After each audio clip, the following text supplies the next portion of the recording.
You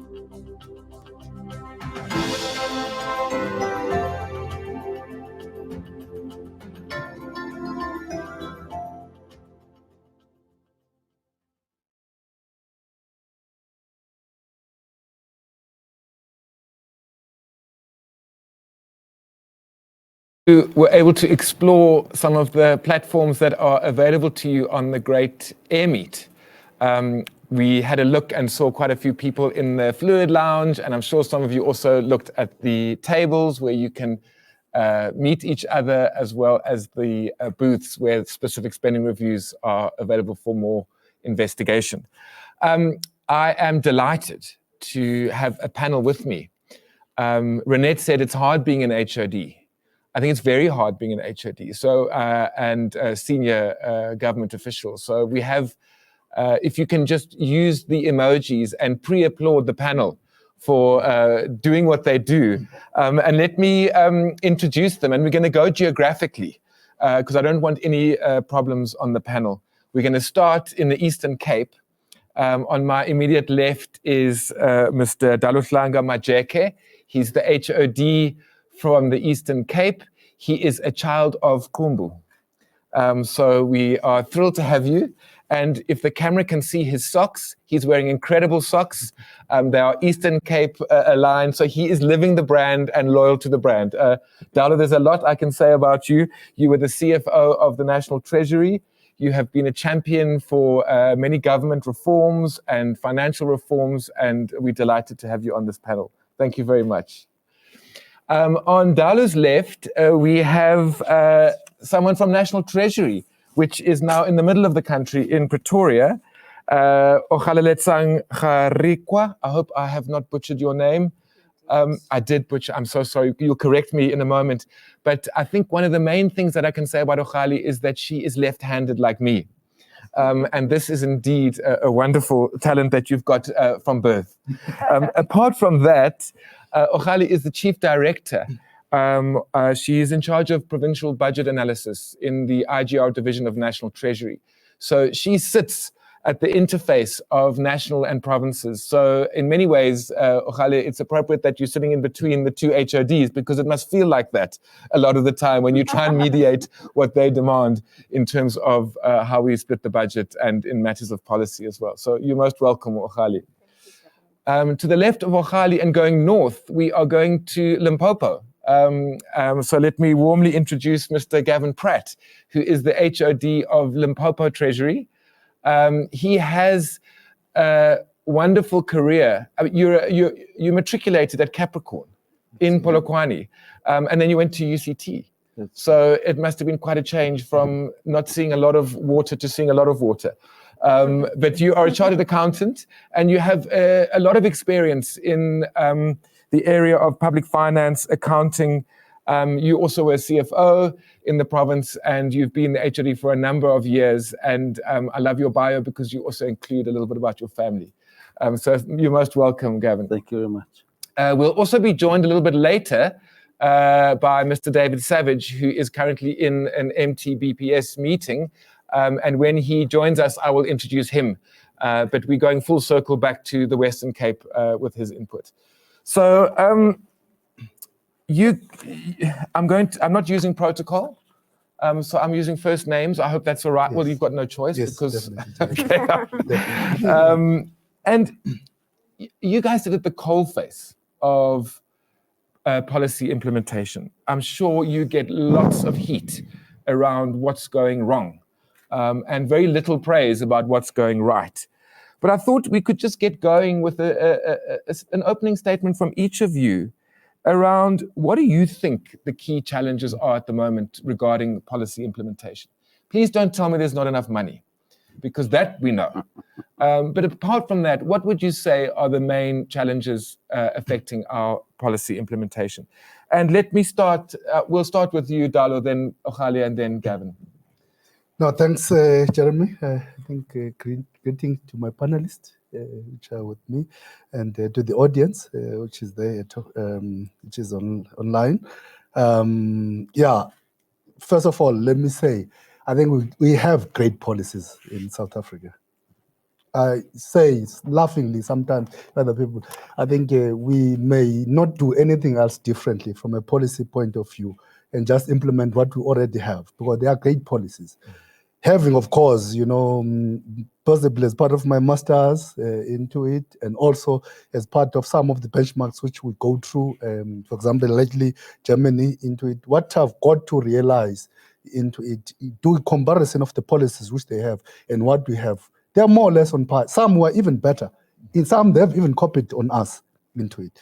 But the difference between some of these countries is the part of the implementation, the appetite to implement, the model of implementation.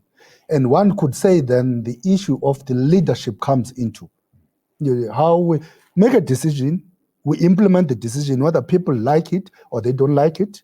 The issue of how we effectively and efficiently implement our policies to derive the intended purpose, because the critical matter is that we need to be looking at the outcome-based approach into it, so that we are able to realize the impact of a policy into to derive the benefits of what it was meant for. And if we could do that, I'm telling you, the fundamental problems which we're finding as a country could fundamentally flip-flop differently. And it talk not about the resourcing. It talk about how we utilize the resources in order to impact the areas which were meant to be into it. And as we go along as part of the discussion, we are going to then zoom in those inefficiencies and which are actually there, and how we make policies. And it takes us almost 3 years to even just implement that policy, and then don't take lesson learned out of it. And then even the implementation out of it, we try to then outsource that instead of saying how to utilize the capacity which we have as the public service to implement that. And as a result, you end up with a situation of, saying that you don't have capacity. I mean, you cannot have 65% or 60% if you compare provinces of with a lot of people, but actually you still don't say then you don't have capacity. But it tells you then something is not appropriately right. So we need to fix those things. So then you talk about that. So overall, also the issue of, we talk about project or program management and implementation. And I think it end up being a talk than actually the implement. If we were really applying the principles of project management within budget, within scope, within the time which was actually been implemented, some of those things will, of course, if you go to the project implementation, you realize that it does touch on what are the lessons which have been learned into it. So if we're taking those year in and year out, we'll be having much called a continuous improvement into it. But because instead of doing that, we're all about incremental process.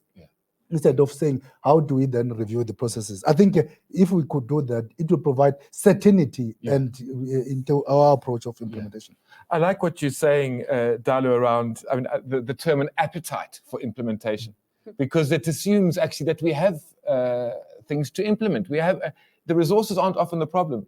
I mean, how many times, I'm sure in your province, and I'm sure the same for you, Gavin, and Ogali, you'll see it across all provinces, while people are crying about a lack of budget, and on the other hand, you returning money to Treasury, because the capability to implement seems to be what's missing. But the appetite must be very high, and the leadership and the intention must be there. So thank you, Dalu. Ogali, from where you sit, what do you think the main challenges are? Yeah, from where we sit, where we see all reports from all provinces, we see that inconsistent level of implementation of either same program, that you find that others have spent the entire budget of a program, others they underspent, and they'll cite the same issue of you don't have capacity to implement. You look at conditional grants, we hear the story, the business plan was not approved on time. But if you look at that particular grant, for example, it's almost 20 years in the system. So we expect that such should be institutionalized within the department. It's really mind-boggling how we get the same reasons every year. Supply chain management, you realize that perhaps the planning from that perspective, procurement plans Are they not in place? That's the question. I mean, readiness to say, as appetite, as Mr. Majeke says, when the financial year begins, or even 31st March, don't you say tomorrow is a new financial year, I need to start planning for implementation. So we always see the same trends of slow spending, the beginning of the financial year, pick up the second, then third, and then last quarter. So I think there's something really that is missing, and we've tried to figure out, because I mean, we've been doing this for a very long time now, and the reasons that we're getting really shouldn't be there. Does it feel a bit like a stuck record? I mean, it's the same thing Exactly. going on. Yes, Yeah. yes. So we still sit with this implementation challenge. And I mean, it must be so frustrating if you're getting the same reason each year why we can't. Yeah, and Parliament refused to listen to those reasons when you go there for example, for conditional grant spending. Yeah. So they say, but Treasury, why are you giving us this? What are you doing to fix Yeah. this thing? Yeah, it's your You fault, know? Treasury. Yes, it's like Treasury needs to have answers for Yeah. all the Yeah. challenges that each department in the country has. Yeah, Yes. exactly. It's, yeah. So, Gavin, from where you sit, are you seeing a similar trend? I mean, what do you think the main constraints are for us implementing policy? No, thanks. Morning, Jeremy and the colleagues and everyone on the team, or the virtual team. No, I think I agree with both the speakers. You know, if you consider what COVID did to us, then we really got to the grinding stone and made it work. Despite the massive budget cuts that we had to do to fund COVID implementation and the policies related to that. And I think our delivery was not bad. In fact, it was probably better than it is before we had COVID. And that, to me, answers your question again. There are resources, and I think there's sufficient resources. But we're wasteful in the system. And I think that's what these reviews certainly are helping us to try and eliminate that wasteful expenditure and highlight areas where that wasteful expenditure could be and how we can improve. And I think as government, we are a social budget. We do look after education, health, and social development, which I think is key. But at the same time, the funds we give to economic development programs, our economic development departments, agriculture, roads, public works, that's where the money is not getting spent. And that's a concern for me. And we're not stimulating the economic growth because of that money. Most of it's been returned, as Khali said. And that's a concern that we really need to address. And I agree, it's not necessarily the numbers. I think we've got the numbers in government. It's maybe the skills capacity that's lacking, and that's something we need to address. We as Limpopo spend 65%. It was 70% of our budget on CIE, or compensation of employees. And that leaves a little bit to actually generate economic development if you exclude the grants that are coming. So we're certainly working on trying to reduce that down. Our target is to get to the national average around 60%. I think it still is, Khali. And we're around 10% out of kilter. And that's something that we really need to work on and push that money back into economic development. So I think the resources maybe are just in the wrong pockets at the moment. So, Gavin, let me stay with you because you know, I think it's really interesting what you say, that, you know, during COVID, despite all the constraints, the delivery might have even been a little bit better, which tells us it's not a resource problem. And something was different. Maybe the appetite, the urgency, the consequences, the pressures all came together to allow us to focus more. And then, so when we look at our teams, you know, we're always looking for reforms. How can we do things better? So along comes the spending review methodology. You know, there's always a risk that this could be seen as the new thing. Much as Renette was saying, we need a strong engine, we now see this as the new shiny car, and we kind of throw all of our stuff in with that. But it's one way of improving things and building capability. Your province was one of the first ones that went to training, and we had a chat a few days back, and you were talking about the importance of being able to compare costs and baseline, like comparing apples with apples, and that, you know, in some ways this sort of methodology helps with that. Do you want to talk a little bit about the importance of being able to understand expenditure for the same thing in similar contexts, but is way different? Like, say a little bit about that. Yeah, no, thanks. I think that's clearly there. And I think the environments that each province is in is a bit different. If you compare Limpopo to Gauteng, we're very different in terms of our environment, being, let's call it rural and urban, if you wish. Where for us to render service out in the sticks in a hospital or clinic is very different to the Gauteng environment, where you've got nice tarred roads to basically all your facilities. So to render that service does have a cost implication. And I think that's something that we're working on now, is how do we take those expenditure reviews, which maybe can't be implemented across the board, but localize them. And so far, that at least it's flagged issues, it's shown us where the problems are. And how do we localize that into Limpopo to make sure that we can at least use that review, use that policy review, not only the spending review, to try and influence the way we spend. One of our projects that was done was the health laundries, health feeding, and health security.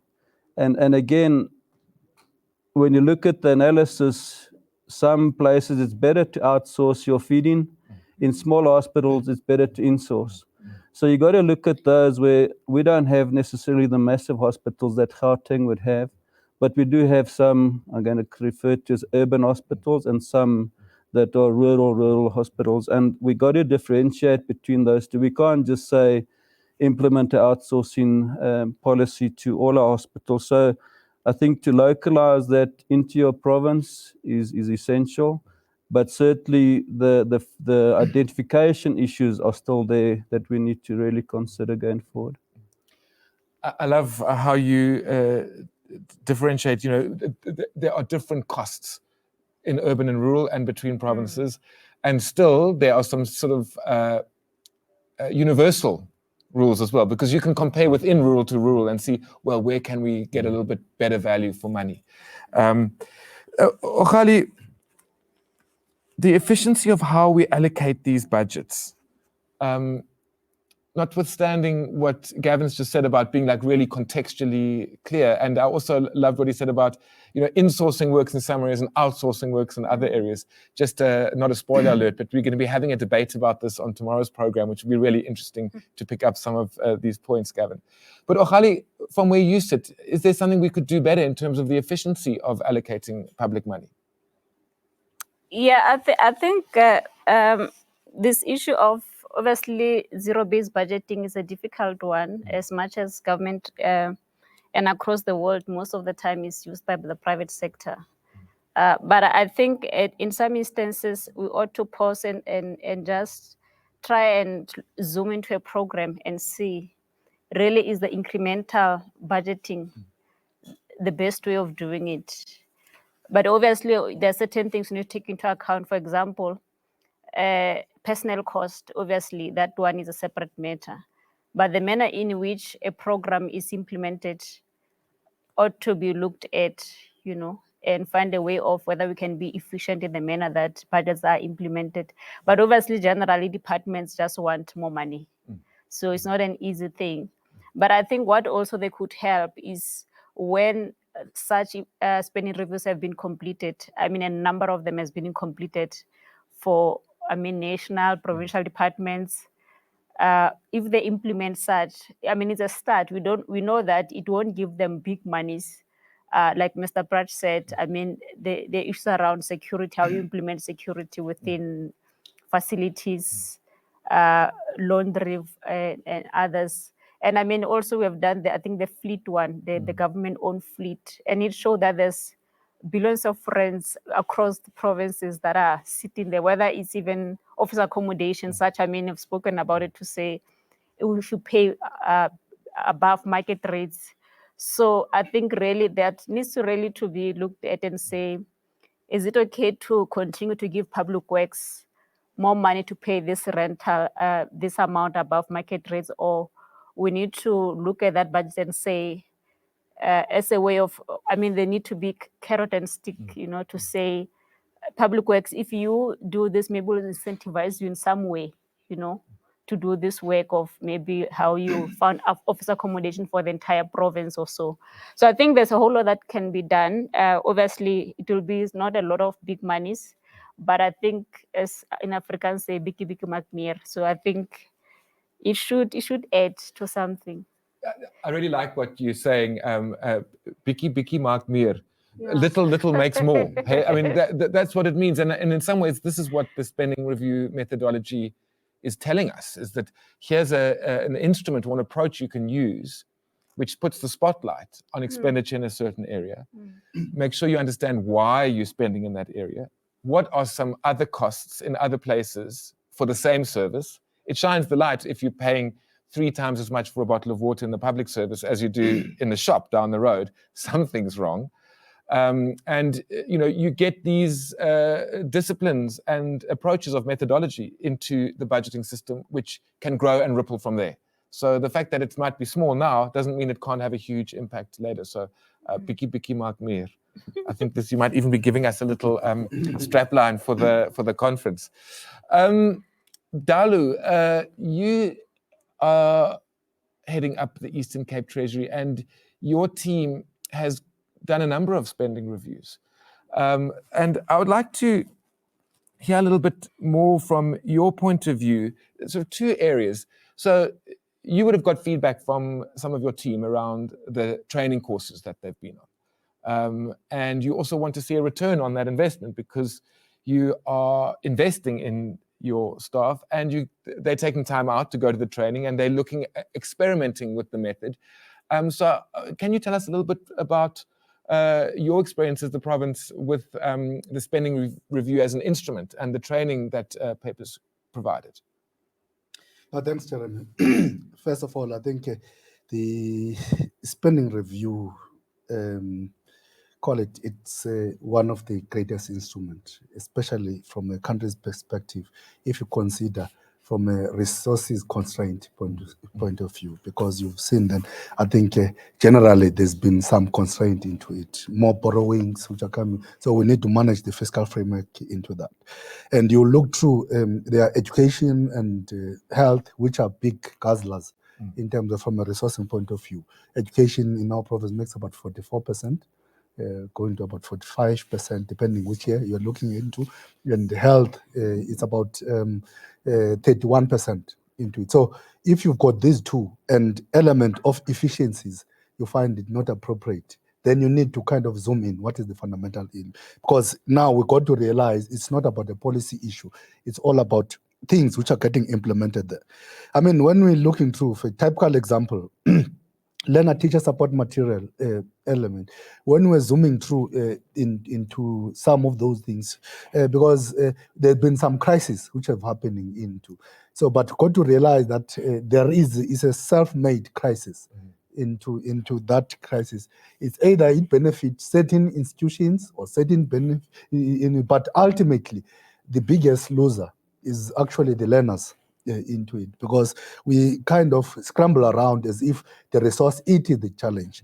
But when we got through on the kind of an assessment, we realize first of all that the data on which is actually there is no process, standard processes in order to manage the data information. Most of the work is actually outsourced.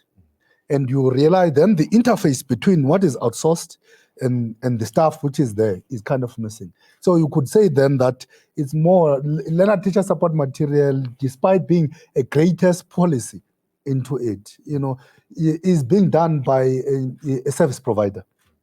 And there is no process into it. And of course, that's open to any kind of collusion in that process. And in that, you then, because it's about average about 250 million, which you allocate, that's a significant money into it, the 250 million.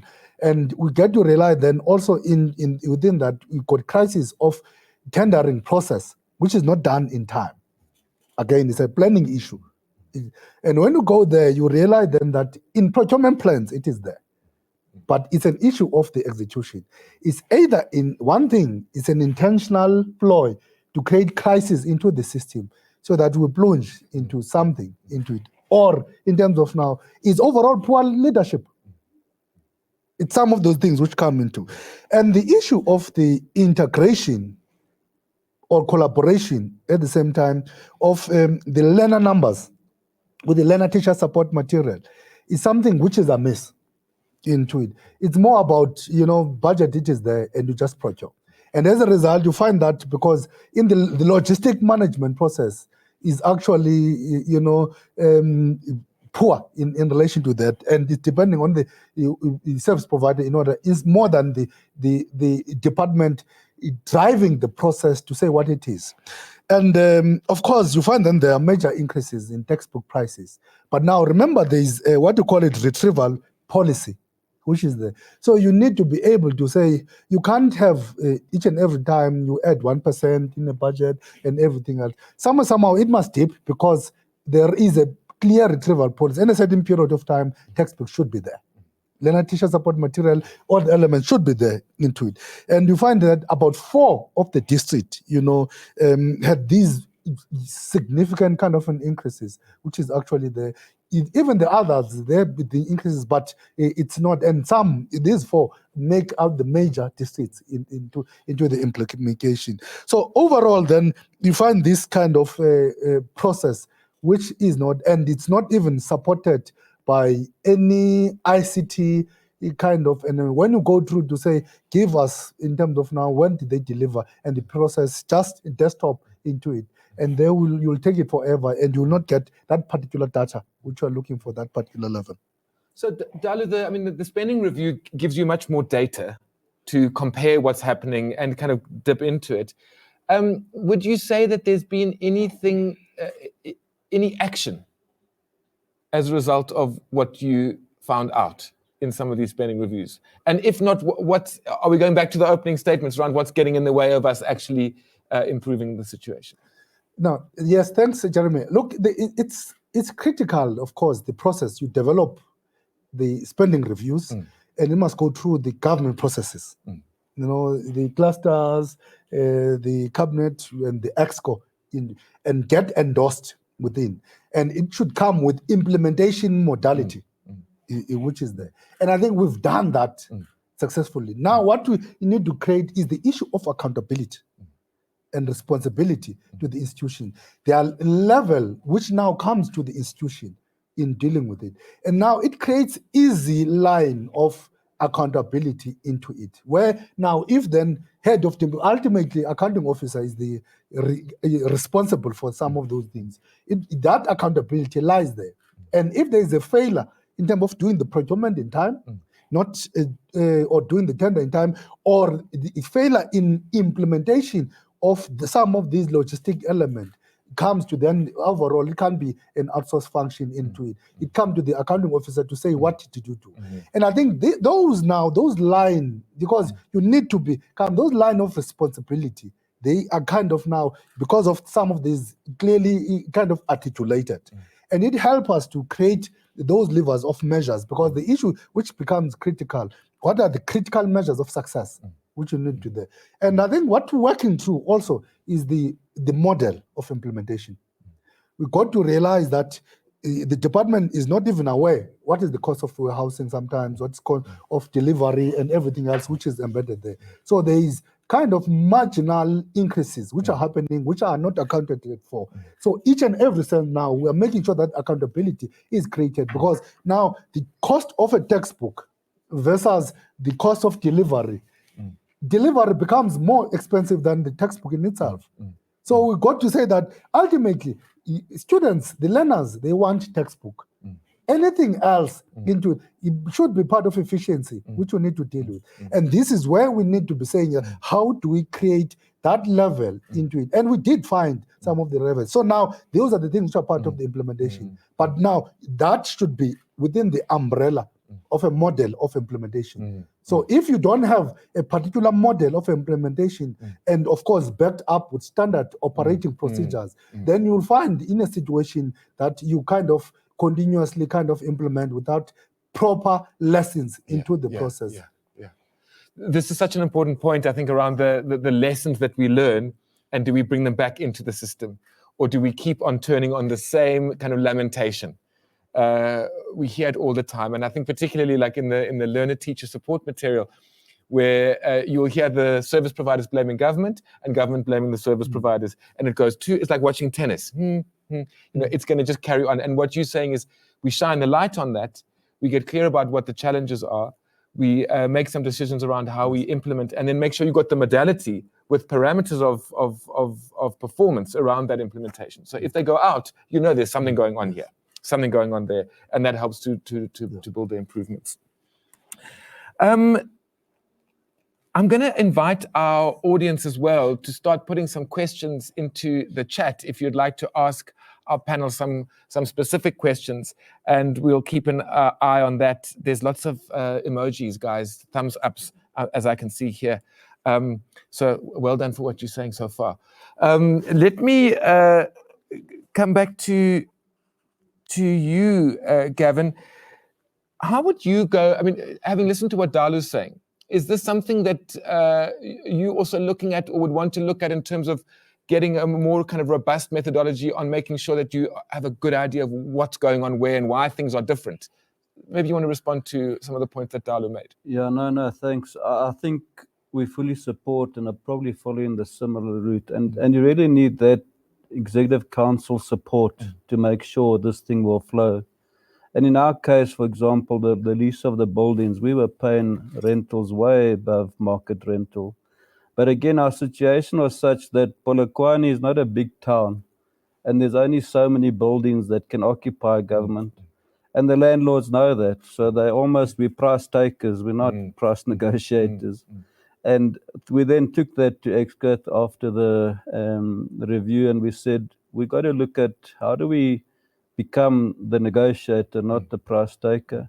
And we've also now decided that maybe it's better that we start buying the buildings and owning them. We're going to be in government for a long time, and we just keep in paying these escalations, whether it's 5% or 6%. It's just becoming much more expensive than the inflation that's there, and the inflationary increase that we get in our budgets just doesn't sustain us to continuously rent these buildings. So we've taken, with the Executive Council support, is to start buying the buildings now, because if we move out of Polokwane Centre will die a slow death, if I can put it that way. Government is a very big role player within the Polokwane CBD. So we've now taken decision to start buying, and we have started procuring the buildings. But even that price, to negotiate that price is difficult because the landlord knows we don't really have options. So another option we put into public works now is, should we not start building our own buildings within the CBD, just to flex our muscle, if you wish, and try and show that we're not just a price taker, we can go somewhere else. And unfortunately, as I said, we need to localize that review, which was done for Limpopo, each province exactly. And we've tried to install that and see how do we get out of this massive spiraling rental increase that's there. National came to the party and said, if you sign a new lease agreement, no more than, I think it was 4.5%, the previous chief procurement officer. Landlords kicked against it, and they knew we didn't have an option, because where are we going to go to? So we've changed that around now, and I think, again, very important to get the Executive Council support, the political support to implement those sort of policy decisions. But I think coming back to the learner-teacher support material, we had a similar issue where textbooks just weren't getting to our schools. We'd spend millions. And then through the Section 100, which Limpopo was in, they then decided we're going straight to the publishers. We're not going to buy through a middleman. And that saved us a massive amount of money, where we bought straight directly from the publishers and delivered, and then we got the post office to do our distribution. So we brought it a bit more closer to the government environment. But now textbooks are slowly going to fall away with e-education. And now we got to think, how do you secure those tablets? And how do you get that retrieval policy to stay there? Because a tablet's quite expensive and people want them. People will try and steal them. So that's a policy that we're trying to look at now. How do we make sure that when we buy these tablets and all the education is on the tablet, that we can then make sure that we retrieve those at the end of the year? And slowly that expenditure will also reduce, but it's a big expense that we have to outlay now to get that policy going. I don't know why I'm thinking of the word appetite as well. There are a whole lot of words that we're using which are about, I think, where we're at in terms of the next challenge for government. It's like, are we willing to do it? Are we willing and able to shift from being price, what did you say, price takers to price makers? And Gavin, what you're saying around getting national on board to say, well, what is an acceptable percentage? Because in some ways, this is a debate that sometimes needs to take place publicly. If Polokwane landlords are getting double the rest of the country, surely there's an argument to make in public around, can you guys just, come back a bit? And then, of course, proving that you can also build. It's interesting the kind of tactics which one needs based on evidence. Because if you don't know how much it costs and compare it to another sort of market-related cost, you're always going to be on the back foot. Yeah. I think what you're saying, and Dalu, you're also alluding to this, that without political support, it becomes really hard. And some of these are very tricky terrains because they're in the kind of interface between the political economy stuff. So it seems that there's some real kind of reform initiatives of shining the light, doing the analysis, looking at the options, and then going in and doing it, which is obviously the theme of this conference is, from what you know, what are you going to do going into action? So thank you very much for those points. Ogali, in some ways, this must be interesting for you to hear at national. I'm sure you hear this already, but when all the provinces come to you with the same complaints, are you able to say to provinces, well, we have some examples of a much more nuanced approach emerging and how we allocate budgets can be informed by that? So where you sit, what are you starting to see? Do you think there's a little bit of hope coming out in terms of a more textured analysis, or are we still in the hole? No, there is certainly hope, Jeremy. And I'll make an example with how provinces have managed personnel, personnel costs, because as you would know that compensation of employees is the biggest driver of spending in provinces, is the biggest cost driver. So they essentially spend, on average, 62% of their total budget on that. So if you look at the strategies that they've put together on that, it just shows, managing in aggregate are more than 400 billion rand, which is the biggest part of the budget. So I believe that with these other programs, excluding personnel, certainly there's more that can be done.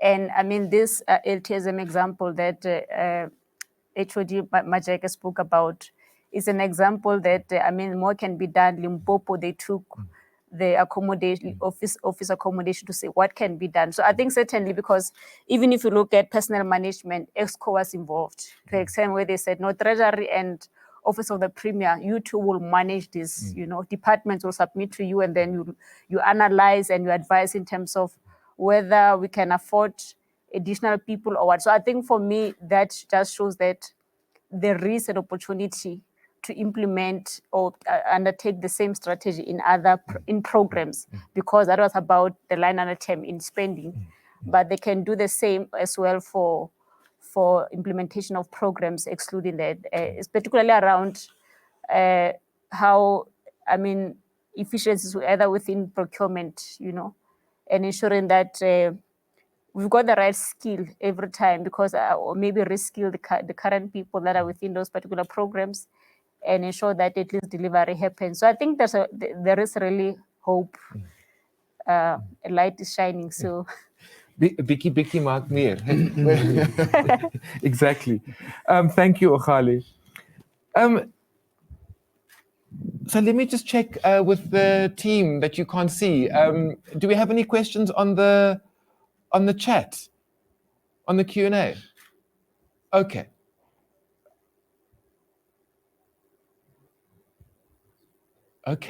Okay, so we're having a few questions. There's one, I think it's from Pinky, which is an interesting one, is the shift from audit-driven performance to impact-driven performance. And, I need to be very careful about whether I make career-limiting statements. Although, as I always say, my career is very short, because I could be asked to leave the stage immediately without any long-term liability to the state. just my own reputation. But this is an interesting issue, is in some ways the rule has become the goal. And I don't quite know why, but it seems the public sector is kind of clawing back to say, actually, we're here to deliver services, not audits. So, and I, with all due respect to the AG, I think this is exactly what they're also trying to do, because it's the departments that set the standards. So, how do we make this shift to be, audit compliant and impact relevant? So, I'm going to invite you just to have a reflection on that, and then we'll probably move to a concluding round just around what does spending reviews as a method. What's next for it from where you sit as the heads of treasuries, and also Ogali from where you sit as looking over all treasuries? Dalu, I could see that question got your interest. Yeah, no, thanks, Jeremy. I think it's a great question, actually, because I think sometimes we get too much on ticking the compliance boxes, which is a fundamental problem into it.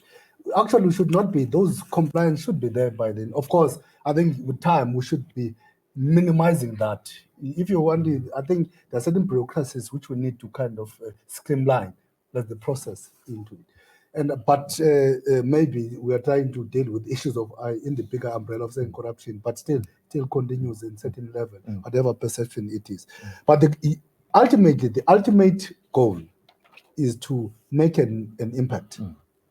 So we should be looking more, not an output approach, because output and audit is an output to where I'm looking, but outcome-based approach in terms of what we need to. So that means the issue of a critical value chain within the system, we need to define.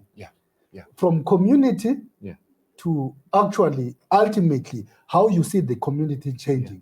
So we need to dream a lot, but implement the dreams appropriately within the rules, which are there are just rules to enable that you are in the line. A train must flow through a line.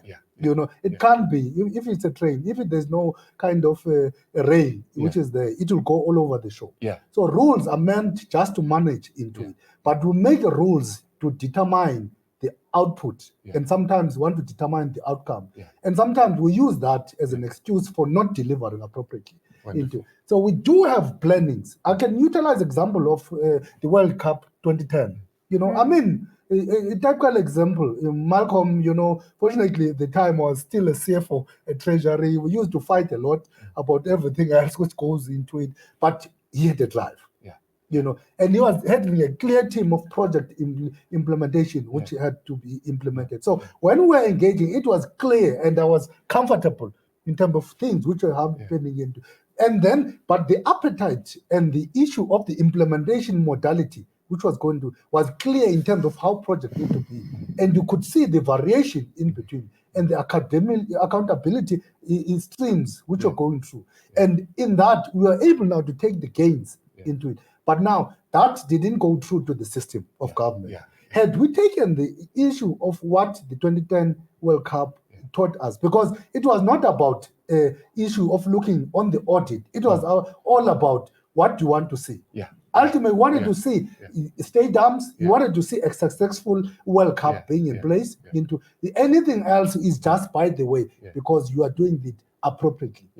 So I'm just saying that I think as government, once we start to have that, it will help us in terms of to have even a sound budget which is designed appropriately, because ultimately our goal is to see the impact in the community. And I think we'll smile all the way when we see that part of the impact, which is the policy. Remember, the policy is not about the audit, clean audit, which we implement, whether it is the part of learner teacher support material, whether it is about implementation, social security, food, element, which is it's all about improving the lives. And I think our ultimate element is how do we improve the lives? Do we really improve, or are we improving the audit? And I don't think that it should be. I love what you're saying, Dalu. I mean, and you're also making the case for kind of methodologically in the spending reviews, where you do look at what is the value chain, what is the goal here, what is the outcome you're wanting to achieve. It's not to just have a clean audit, but it's a clean audit whilst you are delivering services to the public. And I love the analogy. Renette will like this. She was talking about cars, you're talking about rails. But if the train goes off the rails, we have a problem. but the train still has to get somewhere. So thank you so much for that. But Jeremy, may I just add to that? Yes. We had a recent meeting with the AG, National AG herself, and she said AG is getting comfortable now with the numbers. Yeah. What's traditional audit? We get into unqualified, some are clean, couple are qualified. And what you said to us is that they're going to audit for impact now. Yeah. So they're going to move more into projects and programs and see that you're getting value for money, not just that you're reporting fair presentation. Yeah. So our performance information is going to step up. And that at the moment is not reported by AG. Yes, it's put in our audit report, but it doesn't qualify you. And in our province, of all our unqualified audits, only 2 would have survived if AG put in his report or her report on the performance information. So there's a lot of gap to close there, and I think that's maybe what the speaker's saying too, because that's service delivery. We're not achieving our targets. We can't justify, we can't support the targets that we say we achieved. And that's what AG is saying. And even now in a presentation to us, she came with different projects to show, look what's happening here. We spend so much budget, but there's only 20% of the road that's tarred, but you've spent 80%. And I think that's going to turn around from an AG perspective. Obviously, they'll still have to do their traditional audit, fair presentation on your financials, but you're going to see a bigger focus on audit for impact. And that is so interesting because, I've heard people tell the joke that the best performing hospital is the hospital without any patients, because they don't get in the way of the, and that's not what we want at all. So seeing the value chain coming together is so important. I'm told that Dave Savage is joining us now. So Dave, I'm told I can invite you onto the stage. I think technology is doing that. There's a window that's emerging, and there you are. Dave Savage, the HOD of the Provincial Treasury in the Western Cape. Thank you so much for joining us. We understand that you have just come out of one meeting, and you probably wonder why it is that the virtual world is causing so much stress, because in the old days, you would never have been able to fly from Cape Town up to Johannesburg for this. So very warm welcome to you, Dave. You join us at the end of a very interesting discussion with your colleagues, where we've been talking about some of the challenges, besides money, of policy implementation. And we've been hearing themes like the appetite to actually implement, the importance of leadership, accountability, of political support, of clear evidence in all of these aspects. So I'm going to ask you, Dave, to come in. Unfortunately, it's a bit cold for you without having been with us. But tell us a little bit about what you think the main obstacle is in the implementation of policy. And then if you can also just say a few words about your experience as the HOD of Western Cape of the spending review methodology, as you've seen it play out in your department with the teams that have been exposed to this. So, Dave, a very warm welcome to you. Thanks very much, Jeremy, and greetings to everyone, including my colleagues on the actual stage there. I do apologize firstly for being late. Unfortunately, this clashed while our executive was meeting around our medium-term budget policy statement, so I needed to be there for that. I was really encouraged by where your discussion had got to, and I think all of my colleagues will know the Auditor General has been talking to all of us recently around their audit strategy for 2030, and how do we move away from being compliance driven into being audit enabled, basically. The audit plays a really critical role in the non-financial side of things in making sure that the information that we're looking at is accurate and relevant. It doesn't help if you're getting your counting of outputs wrong and trying to achieve a higher order development outcome. And there's far too many sectors in government where I think that's still the case, where the numbers the non-financial numbers just don't make any sense.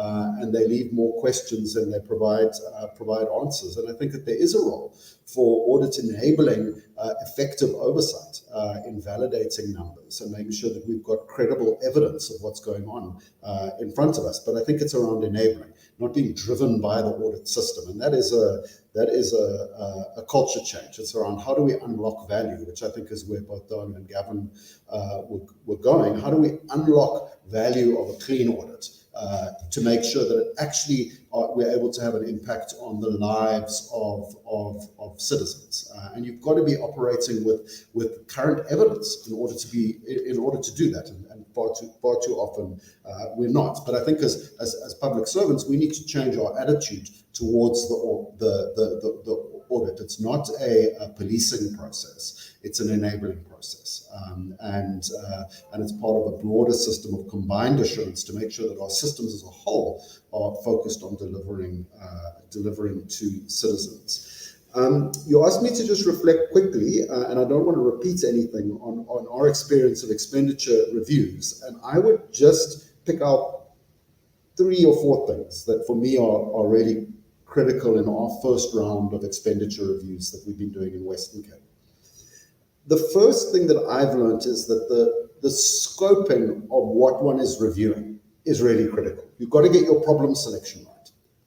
If you're not getting that right, if your aperture is too narrow or too broad, you can't solve global poverty in a single spending review. And likewise, if you're looking at life through a straw, you may not actually see the real problem that's in front of you. So that selection, that problem definition for me is critical. The second thing is that I think the way I see it is it's a collaborative and iterative learning exercise. It's not, there's no such thing as a perfect expenditure review. There's an expenditure review that's appropriate to its context in terms of the partners in the programs that we're working with and undertaking reviews, and what we're learning to go forward with. That is critical. So, certainly on the Western Cape side, we're seeing the expenditure reviews and the support and our partnership with GTAC as something that's going to evolve over a number of cycles of reviews while we progressively pull sharpen our own skills and capabilities in the provincial treasury and across the provincial government to just embed it in the way that we do business. And I think there's a lot of enthusiasm that we're generating as a response. We're not marking people on whether the review is perfect or not. We're saying, how are we learning to make sure that we continually are sharp at this. And then the third point that I wanted to make was that I think the frontier for us on the spending reviews is they come up with recommendations.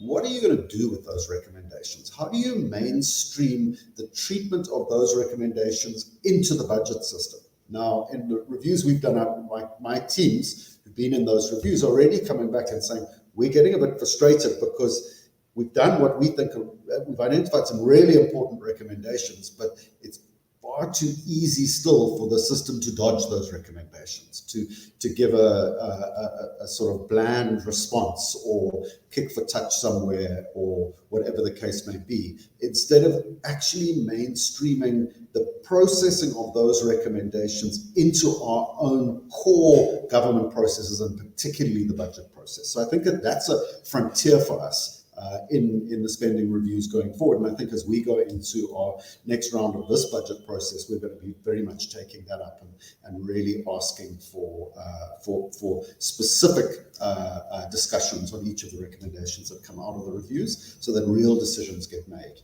going forward on the programs that are subject to the reviews.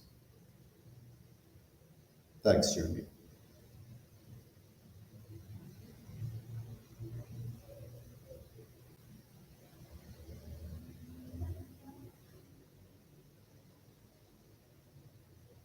Thank you so much, Dave, for those points. And in fact, you have provided us a lovely bridge, actually, into ending this panel discussion and starting to move on to our next items. But your points, I think, really around the audit as being a tool to get you into service delivery. These aren't. It's how we use clean audits effectively to better improve service delivery. They're not at odds with each other. And I think that really reinforces a point, Gavin, that you were making. And certainly the question triggered a really interesting discussion. Also really appreciate what you're saying around how we define the challenge and not look at it through a straw. I love that. I don't know why I'm looking at you, Ogali, for that, because it's like the Biki Mark Meer. Don't look at your problem through a straw.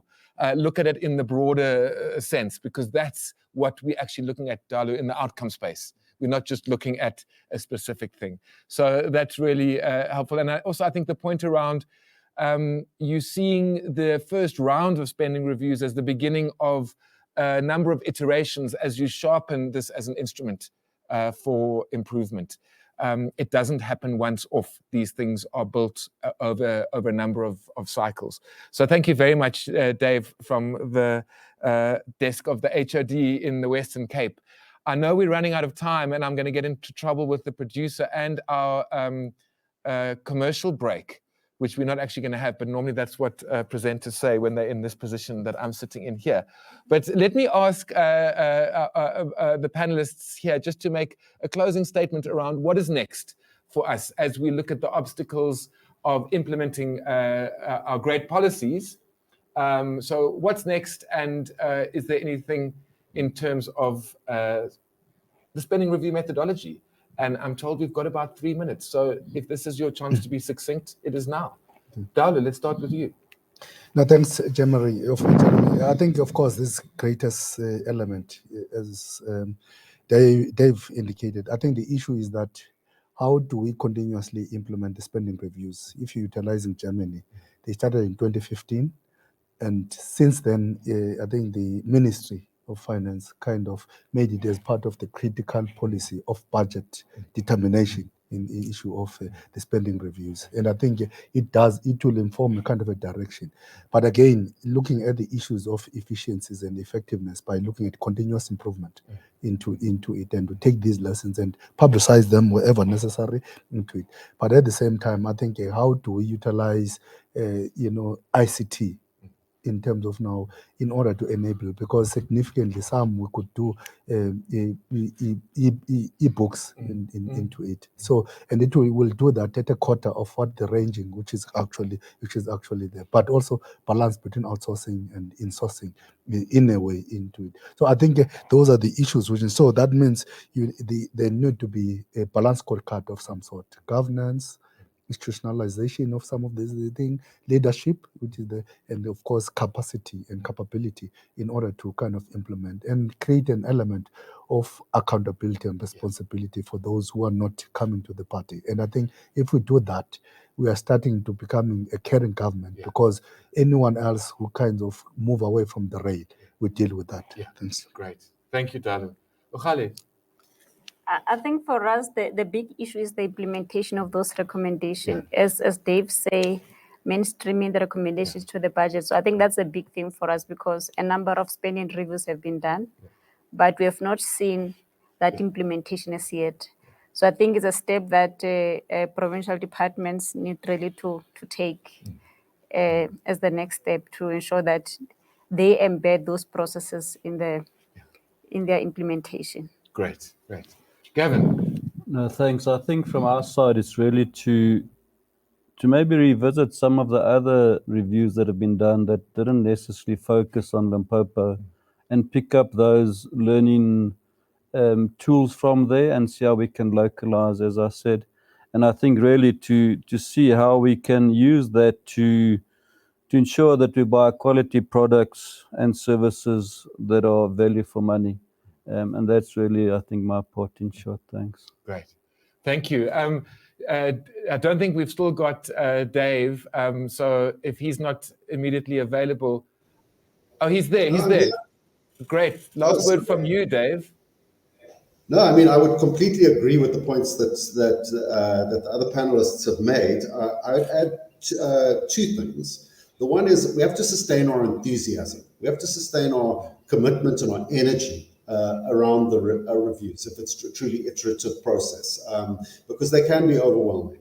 The second, and I'm just throwing this out there as a provocation, is that I do think at some point we need to discuss how public these reviews are and what the process is for both public participation in the review itself, from social partners and so forth, but also to what extent are we publishing the outcomes of the review and the follow-ups on it to create pressure for change. It's probably premature for that to do it in an early stage of this particular process, but you know, if we're going to keep the energy and momentum going, we're going to need to think about that in the way ahead. Thanks. Great. Thank you, Dave. It's so nice to end with a provocation. So how's that?